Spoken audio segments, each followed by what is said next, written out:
Alex Crook is with us. That can only mean one thing, a bit of breaking news. Mr. Crook, good afternoon. What have you got? Good afternoon. Well, it's incredible that we sit here 24 hours before the Premier League and the Championship fixtures are released, and so many clubs in both those divisions still without a manager. The managerial merry-go-round has been absolutely bonkers this summer. There is no other word to describe it. None more so than when it comes to Nuno Espirito Santo. What was it, 2 weeks ago, Jim? Very close, we were told, to joining Crystal Palace. We broke the news on your show. Yep. That deal was off. Certain demands, financial demands, as I understand it, made at the 11th hour. Crystal Palace said no thanks. They continue their search for a new manager. Then Nuno immediately opens talks with Everton, and we were told last week that deal was close to completion. Maybe not. Rafa Benitez, I'm hearing this lunchtime, still in the running for the manager's job at Goodison Park. I've seen it described in one newspaper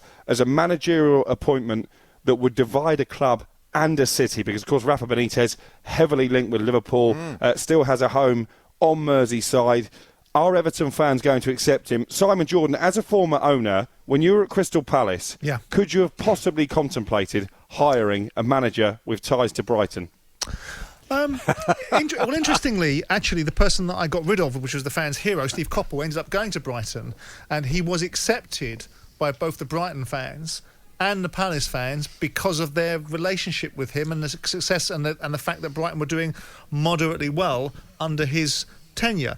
It wouldn't be my go-to situation, but Everton are in need of building a side to harness the ambition to deliver the aspirations of the fans. Now, I talk to a lot of Everton fans because a lot of my friends are big Everton fans that are quite influential up in that part of the world, and they're expressing, one of them particularly is expressing a great deal of bias towards Duncan Ferguson, and I'm trying to cancel him about thinking about that. But I think ultimately Rafa Benitez, whilst being a very capable manager and a manager that operates at the highest level at times, is a manager that is much about more to do with reputation now than deeds. Because if you look back on his period of time when his success was really there, and I don't care about the collective size of breath being taken in by the Newcastle fans that think he can walk across the Tyne. You know, he's a manager that's gone to China to get some money, now coming back because that opportunity hasn't worked out. And I'm not entirely sure he's the right fit for Everton, because I think ultimately maybe his time has been and gone. But I'm also quite pleased, without being overly vitriolic, that people like Nuno Espirito Santo, who I think are very capable managers, but I've said previously on this show that have an element of difficulty about them that people find difficult to deal with. My understanding of him is quite a political animal and quite difficult to deal with. And he's now reaping the whirlwind. He tried to play fast and loose with Palace. They went, you can do one. He's now found himself sort of on the outside of the opportunity at Everton because he's got someone else that may be gazumping him in the same way that he's sort of gazumped Palace by changing the goalposts. But to go to your point, Alex, look, will he go in and do a decent job? Sure. But what does a decent job look like at Everton? Because some people were telling me that what Carlo Ancelotti served up last year was half decent.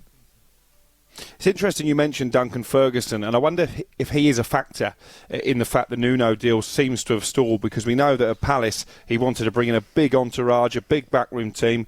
Where does that leave Duncan Ferguson? Well, that's a very good point. I mean, Chris, you know Duncan. I've known Duncan from years, since he was at Dundee United.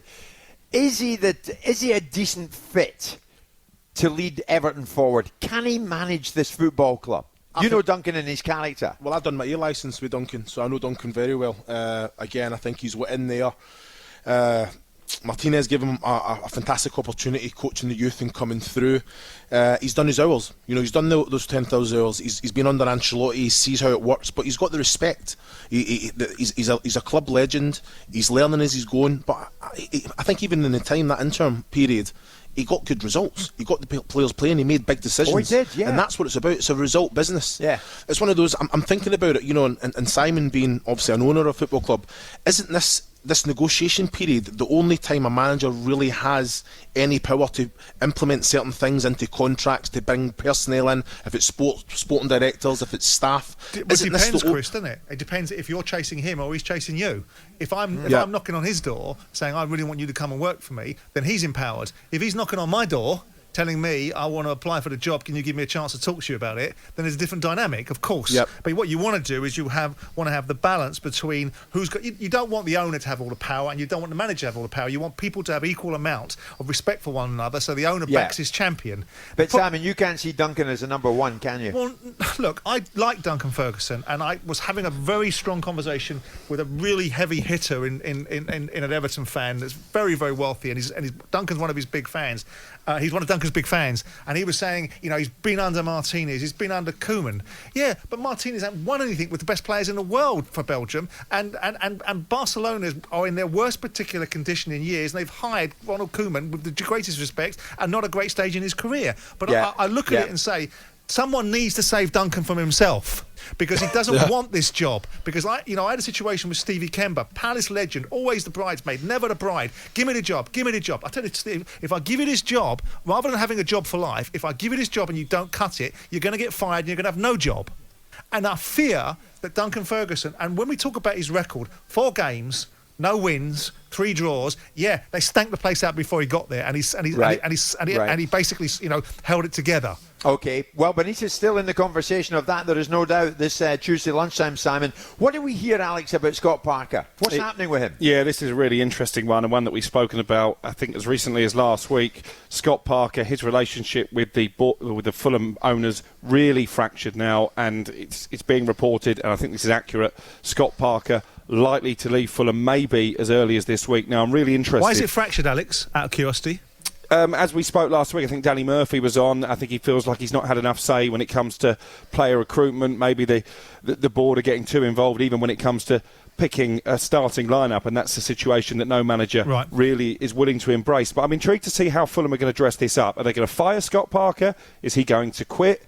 I would imagine it will be mutual consent where they come to a financial arrangement. Scott Parker's got 2 years left on his contract. They'll probably pay off half his contract, and he will walk straight into another job, because Bournemouth, down on the south coast, they're desperate to get Scott Parker in. They have been since Eddie Howe left the club, and I would expect no sooner does Scott Parker depart Fulham than he arrives at Bournemouth as the man to try and lead them into the Premier League. Surely Fulham have all the power there. If Scott Parker's not happy, why would they sack him? If he doesn't want to be there, then resign. Sure, there's financial implications in that. I think it's a bit of a state of flux at the moment. Fulham don't particularly want to keep Scott Parker. Scott Parker doesn't really want to be there. There's another club who want to take him, but at the moment aren't willing to pay compensation. So I think there's a lot of negotiation but isn't it to weird, be done. Simon, how these people fall in and out of love, isn't it? Owners and managers. It's true. Well, yeah, of course it is, because ultimately you're looking at a situation where you're trying to succeed. Scott Parker, I thought, was a wrong fit for the job when Fulham went down 2 seasons ago, and I think he just about got them up. And fair play to him, because I didn't think he could do that even. And I know he looks good. I know that he talks a good game on television. But the bottom line is Fulham gave themselves a chance, and when it came on top, they fell away again. So I'm not entirely sure, with the greatest will in the world, why his currency is that high. I'm looking at it going, Bournemouth have got no parachute payments, or they've got a reduced parachute payment next year. Jonathan Woodgate, who I wasn't an admirer of because of his tenure at Middlesbrough, went in there and did a decent job, and I don't think he's got any less or any more to offer than Scott Parker has. So I'm surprised that Bournemouth would want to change it, because they were unlucky not to have gone through those playoffs. They did catch Brentford that were on a wave. They did get a player sent off, and Brentford getting up was an inevitability because they were just an irresistible force. But I think he did all right, Woodgate. So with respect to him, I'm not entirely sure why Parker gets the nod in on this particular scenario. Okay. Obviously now the tournament's up and running, the Euros, Simon. Big Chris, Romelu Lukaku looking great even this early. But Inter Milan, we know, massive financial problems behind the scenes, financial struggles that could see him possibly head to another club. If it was to be Chelsea, do you think that would be likely? Do you ever go back?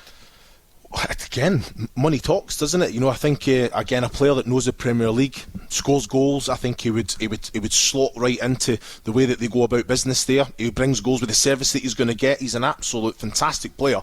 For Chelsea to go back, obviously they've let him go. Yeah.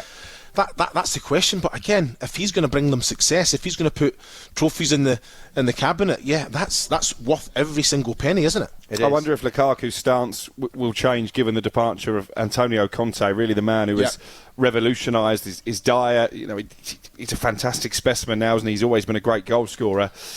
Manchester City, could they come in for him if Harry Kane is proving too expensive and Erling Haaland the same? Yeah, well, I mean, there'll be a scramble for the big name players. Of that, there is no doubt. Simon, post-tournament, maybe the worst time to purchase a player, is it? What do you think? Depends. Or is this the right time? Well, I mean, you've got two things to factor on. Going back to the question about never going back, well, you know, Chelsea would have Kevin De Bruyne back, wouldn't they? They'd have Mohamed Salah back, wouldn't they? So it's all about the nature of the player's performance there and afterwards. And they've got a new manager in Tuchel that most people would want to play for, given what he's achieved in the 4 or 5 months he's been there.